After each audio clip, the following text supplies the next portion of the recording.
Saludos para todos y para todos los que se conectan con nosotros en Radio Fe y Alegría, en las distintas plataformas, en este ciclo de entrevistas que vamos presentando, que vamos entregándoles para que usted pueda estar actualizado con las cosas que van pasando en nuestro país. Es un espacio que hemos privilegiado para hacerle zoom a la realidad venezolana con actores que están metidos en la jugada, ¿no? Como decimos popularmente. Por eso hoy queremos presentarles y agradecerle a Oscar Murillo. Oscar Murillo es periodista, es el nuevo coordinador general de Provea. Provea es el Programa Venezolano de Educación y Acción en Derechos Humanos. Te agradezco mucho, Oscar, por estos minutos. ¿Cómo estás? Gracias, Héctor, y saludo a toda la audiencia de Fe y Alegría, uno de los espacios también de las reservas democráticas que tiene Venezuela y por supuesto con toda su expansión y labor educativa, no solamente pues ya sabemos en Venezuela. Oscar, estos minutos quisiera dedicarlos a hablar de Provea, de ti, de la sociedad civil. Uno, ¿cómo te cae este nombramiento de coordinador general de Provea? ¿Cómo te sientes con esta responsabilidad? Bueno, he comentado una anécdota que cuando salió la designación estaba todavía yo en Guayana. Mi último cargo fue como director de la Escuela de Comunicación Social de la UCAC Guayana. La gente, pues, por supuesto, me felicitaba y me decía, pero cuídate. Venía como con esa advertencia, ¿no?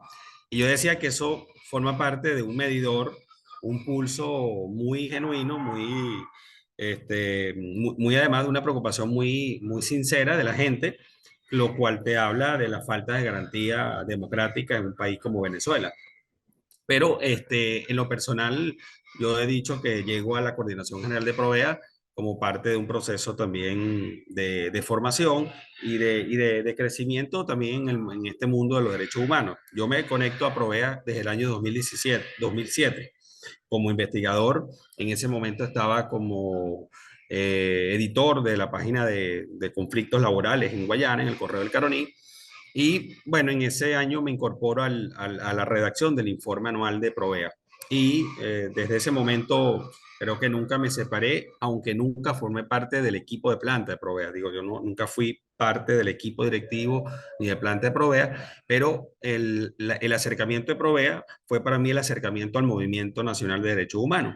Entonces pude incorporar elementos de los derechos humanos para desarrollar un periodismo con perspectiva en derechos humanos, primeramente en el periodismo, en el Correo del Caroní, y posteriormente ya en la academia, que fueron mis últimos 8 años allí en la Universidad Católica Andrés Bello, tanto en la docencia como en el tema de la investigación y de la gerencia también administrativa. Yo estoy contento en el sentido de que creo que forma parte de mis convicciones, es el lugar donde quiero estar, y me siento pues honrado de formar parte de este equipo y de haber sido designado para ayudar, porque no lo puedo hacer solo, ayudar a que esta organización siga creciendo, sabiendo que tiene una referencia, una historia importante en Venezuela. Bueno, esta entrevista la ven en muchos lugares. Es la magia que tiene la tecnología. No solo nos van a ver en Venezuela, Oscar, y creo que es una oportunidad buena para hablarle a la audiencia de todo el mundo y decirle en pocas palabras qué es Provea. Porque decimos, bueno, es el Programa Venezolano de Educación y Acción en Derechos Humanos, pero en esencia, en la práctica, ¿qué es eso? Claro, que además es un nombre muy largo, ¿no? Siempre le bromeamos a los fundadores, a Ligia Bolívar, Raúl Cuba, que de verdad que se metieron mucho cuando diseñaron el nombre de Provea. Bueno, Provea fue fundada en 1988, una organización que forma parte, digamos, de la historia propia de los derechos humanos en el país. Nació y se ha mantenido con énfasis en los derechos económicos, sociales, culturales y ambientales, lo que se conoce como derechos DESCA, pero por supuesto entendiendo la interdependencia y la interdisciplinaridad de los derechos humanos. Por lo tanto, es muy probable que las nuevas generaciones conozcan una provea más de incidencia en derechos civiles y políticos, con todo lo que está ocurriendo pues con la Corte Penal, la Oficina del Alto Comisionado, y esto tiene que ver con el conflicto político venezolano que no se ha resuelto. Entonces, estos casos de 2014, 2017, hizo que Provea de alguna manera saliera de lo que es su mandato estricto en derechos económicos, sociales y culturales, y se incorporara también a la lucha de la promoción de los derechos civiles y políticos en cuanto a detenciones arbitrarias, debido proceso, etcétera. Pero una organización que, bueno, tuvo un importante hito en un logro como el caso emblemático, que fue el primer caso en el que se condena al Estado venezolano por una violación de derechos humanos, como el caso del amparo, ¿no? De ello ya tenemos películas, tenemos revistas gráficas, y yo creo que además, si nosotros llegamos a ver esa película de nuevo de Calzadilla, que refleja muy bien lo que pasó en ese caso, no, nos habla de que el déficit en materia de derechos humanos sigue estando presente en Venezuela. Por lo tanto, del campo de acción y la necesidad de contar con organizaciones como Provea y con el conjunto de organizaciones aliadas es muy importante para la coyuntura que vive el país. Hay una coyuntura, Oscar, que incluye en el ojo del huracán, como decimos, a las organizaciones de la sociedad civil, a las organizaciones no gubernamentales. Desde hace algunos años se habla, se dice que el Estado en la rama ejecutiva va a crear un instrumento de ley, una ley nueva para regular. Hubo un proyecto, se llevó el proyecto al plenario de la Asamblea, se aprueba en primera discusión, se prenden todas las alarmas de las organizaciones de la sociedad civil, organizaciones como WOLA, por ejemplo, ha dicho que es un instrumento de ley que atenta contra la libertad de asociación, contra la libertad de juntarse las personas particulares y organizaciones para hacer cosas por las personas. ¿Cómo ves tú esto que se plantea para las organizaciones no gubernamentales en Venezuela? ¿Cómo ves esta ley para regular la acción de la sociedad civil? Si es así y si no me corriges. Sí, bueno, fíjate que yo, estando a un mes de asumir mis labores como coordinador general, yo asumí el 1 de febrero. Y yo decía, bueno, ya en enero, eso fue mi estreno como coordinador general. Ya después vinieron esta oleada de detenciones y escaladas represivas que hemos denunciado en los últimos días en Venezuela. Pero sin duda estamos ante un proyecto de ley que pensábamos que ya estaba definitivamente engavetado, pero lo saca a relucir el Parlamento Nacional en este momento como incluso una prioridad legislativa. Esto nos preocupa muchísimo y como he reiterado también en otros espacios, no solo es lo que dice Provea, son los nueve mecanismos del sistema internacional de protección de derechos humanos que han advertido sobre lo perjudicial que puede ser esta ley. Por lo tanto, ni siquiera podemos entrar en el detalle de, bueno, es que si podemos modificar un artículo, puede ser potable. No, estamos hablando de un proyecto de ley cuyo espíritu y propósito es sancionar y eliminar las organizaciones de derechos humanos. Es decir, es un proyecto de ley que busca criminalizar la labor de los defensores y defensoras de derechos humanos. Para ponerlo en una versión más sencilla, más básica de entender para quienes hoy día nos escuchan, si ese proyecto de ley se aprueba tal como está en este momento redactado, Provea y el conjunto de organizaciones de derechos humanos que conocemos en el país, COFAVI, etcétera, desaparecen al otro día, porque obliga a un nuevo registro. Es como que hay una nueva acta de fundación.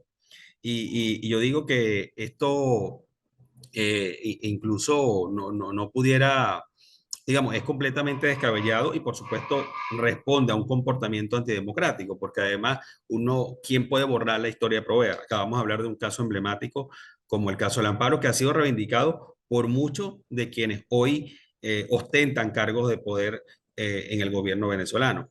Ese para mencionar uno entre muchos casos. Pero ¿cómo borras la historia de Cofavic, que ayer estuvo de cumpleaños, por cierto, 35 años esta semana, y le mandamos un afectuoso saludo a todo el equipo de Cofavic, que también su nacimiento marca un hito importante en la historia del movimiento de derechos humanos en el país. Entonces estamos hablando de un proyecto de ley que se enmarca en un proceso de controlar social y políticamente espacios plurales de expresión. Lo hemos vivido a través de lo que han sido mecanismos de control en el sector económico, también en el sector de los medios de comunicación, y arremetida contra las organizaciones de derechos humanos, contra la organización de la sociedad civil, lo que busca es precisamente, lo hemos alertado y lo afirmamos de esa manera, es cerrar un espacio que mantiene la posibilidad de que la gente, los ciudadanos, organizadamente puedan procurar el mejor bienestar posible de su entorno en diferentes materias. En este caso, Provea porque defiende derechos económicos, sociales y culturales, pero también están las organizaciones comunitarias, están las organizaciones humanitarias, están las que trabajan el tema de la educación. Entonces, es un proyecto de ley que se inscribe en una profundización del Estado autoritario en Venezuela. Justamente ayer Naciones Unidas empezaba la primera jornada del Consejo de Sesiones de Derechos Humanos y el alto comisionado se preguntaba, ¿para qué sirve la ONU? Y lo hacía como con ironía, porque decía él en su presentación que los proyectos políticos fallidos en el mundo están atentando contra la labor del sistema de Naciones Unidas, que es como ese pacto global para la convivencia en el mundo, para la convivencia pacífica. Si esto está pensando la gente de Naciones Unidas, ¿cuál crees tú que son los desafíos para Venezuela ahora en este cargo como coordinador de Provea sobre el tema de derechos humanos y sobre la posibilidad de garantías, de goce, de disfrute de los DESCA o de los derechos fundamentales simplemente en el país? Sí, fíjate que en este momento uno pudiera reivindicar como Organización de Derechos Humanos que nos ha tocado también conocer el sistema universal después de que se cerró parcialmente la vía del sistema interamericano desde la denuncia que hizo el Estado venezolano a la Convención Americana. Y nos ha tocado, bueno, lidiar también con toda esta burocracia que tiene que ver con los procedimientos especiales, los relatores, pero bueno, en fin de cuentas, conocer el sistema universal. Y saco esto a colación porque mucha gente piensa que los sistemas de protección son lentos, que tardan en dar respuesta. Aún con esas críticas, aún con esas críticas, nosotros pudiéramos decir, y con esto conecto a la salida reciente del equipo de la Oficina del Alto Comisionado de Derechos Humanos, que hay un gobierno, hay un sistema de gobierno que se pone de espalda a los derechos humanos porque es ponerse de espalda a la vigilancia y a la supervisión en este tipo de materia. Yo creo que si no hay nada que esconder, si además tú cumples con las obligaciones, bueno, tú abres los espacios. Hay países muy críticos con las Naciones Unidas, pero que tienen en sus países oficinas importantes. Es el caso de Colombia. En Colombia hay no solamente la oficina del alto comisionado, hay varias agencias más que trabajan en un número importante de funcionarios. La agencia o la oficina del alto comisionado en Venezuela solo tenía 13 personas. Sabemos que es un grupo muy disminuido para atender la grave crisis de derechos humanos en el país, recorrer los más de 20 estados, pues, las cárceles, todos los hospitales, ¿no? Entonces, yo creo que tiene que ver con la naturaleza del sistema político. Es un sistema que se pone de espalda, que se le dificulta la vigilancia, se le dificulta entender y tolerar que hay entes que no solamente te están cuestionando, sino que también te pueden acompañar en los diferentes procesos. Yo he dicho recientemente en una entrevista, Héctor, le decía, bueno, sé que es muy difícil de pronto para algunos ministerios o voceros importantes del gobierno bueno, leerse el diagnóstico de los informes temáticos o del informe anual que próximamente en abril estaríamos publicando nuestra nueva edición. Pero están las recomendaciones que hacemos, están las observaciones. Y yo estoy seguro que en esas recomendaciones y en esas observaciones pueden estar las claves para poder discutir y reflexionar a fondo sobre aquellas políticas públicas que necesitamos para revertir la pobreza, la denegación de la justicia de calidad y por supuesto también para colocar y cerrar con 3 prioridades básicas el tema de la salud. Naciones Unidas, el alto comisionado para las Naciones Unidas dice que el rol de la ONU, el propósito de Naciones Unidas es promover los derechos fundamentales de las personas en cualquier circunstancia, por difícil que sea. Si tuvieras que responder, Oscar, en este momento, ¿cuál es el rol de Provea? ¿Cuál es el aporte de Provea para este país en el que estamos hoy día? Y yo creo que Provea, y digo esto no a título personal porque terminamos acabamos de cerrar un ciclo de planificación, de evaluación de la gestión y un poco en medio de las dificultades de lo que significa planificar en Venezuela, hemos hecho ese ejercicio a lo interno del equipo de Provea. Yo creo que Provea tiene una tarea fundamental en aportar y contribuir en el proceso de reinstitucionalización del país.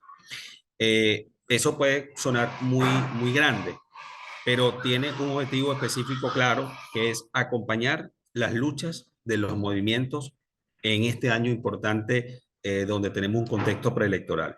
Nosotros lamentamos mucho que en estos 2 primeros meses del año hemos dedicado más esfuerzo a levantar nuestras voces porque se respeten derechos fundamentales como el debido proceso y no estemos discutiendo aquellas políticas, aquellas ideas que pueden mejorar las condiciones de vida de los venezolanos. Y no solamente de los venezolanos que están en Venezuela, ¿verdad? Que están en el país, sino también de crear aquellas condiciones para que quienes aquí así lo pudiesen evaluar, pudiesen regresar a Venezuela. Es decir, todos los días estamos perdiendo tiempo en un debate necesario. Entonces yo creo que Provea puede servir como puente para generar esos espacios de discusión, para articular con diferentes sectores de la vida nacional y en ese sentido allí decimos entonces cómo podemos contribuir en ese proceso de reinstitucionalización del país. Evidentemente tenemos un grandes desafíos, por ejemplo, cómo vincular nuestro mandato de ESCA con el contexto de la coyuntura electoral. Entonces, bueno, Provea no es una organización partidista, Provea no es parte de su mandato decir cuál o es el mejor candidato, pero sí le corresponde a Provea hacer una vinculación. Incluso tenemos la data necesaria para decir, bueno, cuáles son los elementos desde el punto de vista de los derechos económicos, sociales y culturales que tienen una incidencia en la exigencia de democracia y al revés. Es decir, lo que sí no estamos claros que para nosotros lograr mejorar en los niveles, en los indicadores de derechos económicos, sociales y culturales, necesitamos un sistema más apegado a la democracia, más separación de poderes y respeto de las instituciones. Oscar, te quiero agradecer muchísimo por estos minutos a la red de Radio Fe de Alegría, a Radio Fe de Alegría Noticias, en este invento de estar en otras plataformas para llegarle cada vez a más personas. Un mensaje cortito a la audiencia, a la gente. Bueno, pasó rápido y ya sabemos que estuvimos acompañados con el sonido característico caraqueño. No, yo estoy muy contento porque estamos invitados, estamos llamados a ser, yo creo que actores de puente y de articulación en una Venezuela que es compleja, que es difícil, pero que creemos definitivamente que la reflexión crítica sobre los problemas del país es medular para lograr trascender a un debate que puede ser solamente de persecución, de represión, y de acallar las críticas. Por lo tanto, todo espacio, doctor, todo espacio de expresión, desde la casa, del hogar, desde el lugar donde nos compramos las verduras, desde la escuela y por supuesto la familia es muy importante y nosotros desde Provea queremos transmitir también ese mensaje de solidaridad a todo ese esfuerzo gigantesco que hace Fe y Alegría para mantener conectados no solamente a los venezolanos, sino a través de estas plataformas que le llegan a muchas más personas fuera del país. Te agradezco muchísimo, Oscar Murillo, es periodista, es conocido de la casa, exdirector de la Escuela de Comunicación de la Universidad Católica Andrés Bello en Ciudad Guayana. Qué bueno, un coordinador de las regiones en una instancia nacional, siempre le da Sí. perspectiva. Y así como te decía la gente a principios de febrero, Oscar, igual, mucho éxito y a cuidarse. Muchas gracias. Un abrazo. Vale. A ustedes que nos acompañan, gracias por estar, por haber llegado hasta este momento del video. Recuerden, como siempre, suscribirse al canal. Miren en la descripción, ahí siempre dejamos los enlaces de nuestros invitados para que los conozcan mejor, sus redes sociales, en este caso las de Provea, para que puedan ir a la página de Provea y recomiéndenlos. Mientras más gente pueda ver estos videos, seguramente que vamos a poder llegar a más audiencia se va a poder hacer preguntas sobre lo que ocurre con la sociedad civil en Venezuela, que al final es lo que buscamos como medio de comunicación. Será hasta la próxima. Muchas gracias.